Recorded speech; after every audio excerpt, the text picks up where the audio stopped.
Yeah.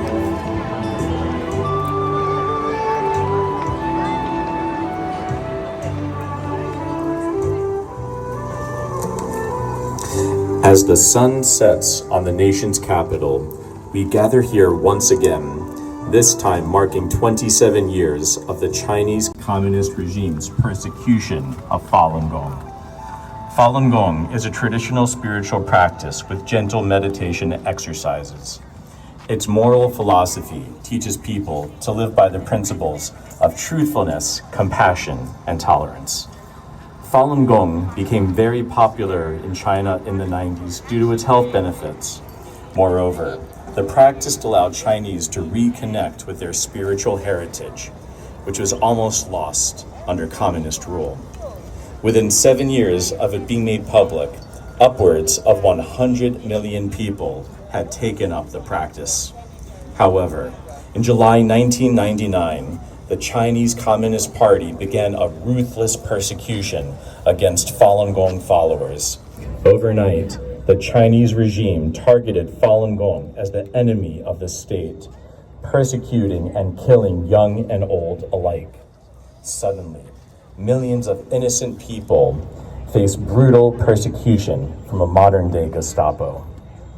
The Chinese regime seeks to eradicate people's belief in God and replace it with unwavering loyalty to the Communist Party.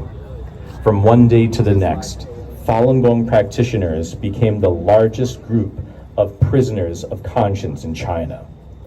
The persecution continues to this day.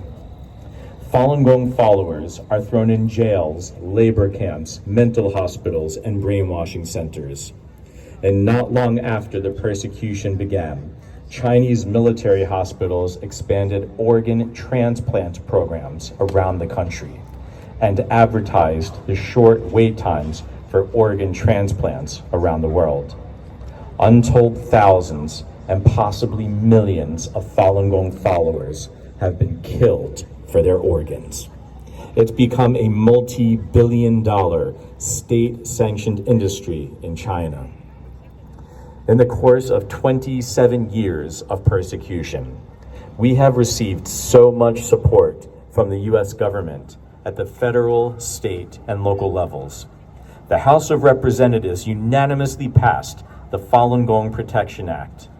Its goal is to end forced organ harvesting of Falun Gong in China, which continues to this day. And now, in the U.S. Senate, we are working tirelessly to rally support for the Falun Gong and Victims of Forced Organ Harvesting Protection Act, and ultimately to get it signed into law.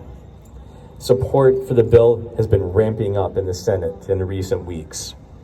We make no distinction on political parties and only look at people's hearts, whether they're Democrat, Republican, or Independent.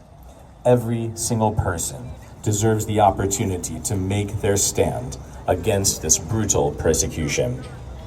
For the past 20 years, the classical Chinese dance and music company Shen Yun Performing Arts has been telling the real story of Falun Gong at sold-out stages around the world.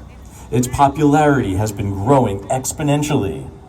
It's been the largest target of increased persecution here in the United States. Bomb threats and death threats have been made against Shen Yun and its artists. And the Chinese regime is taking unprecedented action to bring the persecution in China here to the United States. But we will continue to stand our ground with kindness in our hearts. For 27 years, our faith and perseverance have endured. We have peacefully shed light on the persecution without wavering for a single moment. The wind and rain, the cold of winter, and the heat of summer have never stopped us from taking a stand against this unprecedented persecution. With compassion for the abusers, we make phone calls to the dark dens where our people are tortured and killed, and give even the worst of evildoers a chance to choose a brighter future. We may never know how many millions have been killed in the persecution. Although they have left this world, their spirits live on. And in fact, our efforts have not been in vain. People the world over have come to know what Falun Gong is and why the Chinese Communist Party wants to eradicate us. And while our numbers may not be large, our impact is immeasurable. We will never give up and never give in until our brethren in China can breathe the air of freedom. That day is sure to come. One day soon, the sun will set on this persecution for good.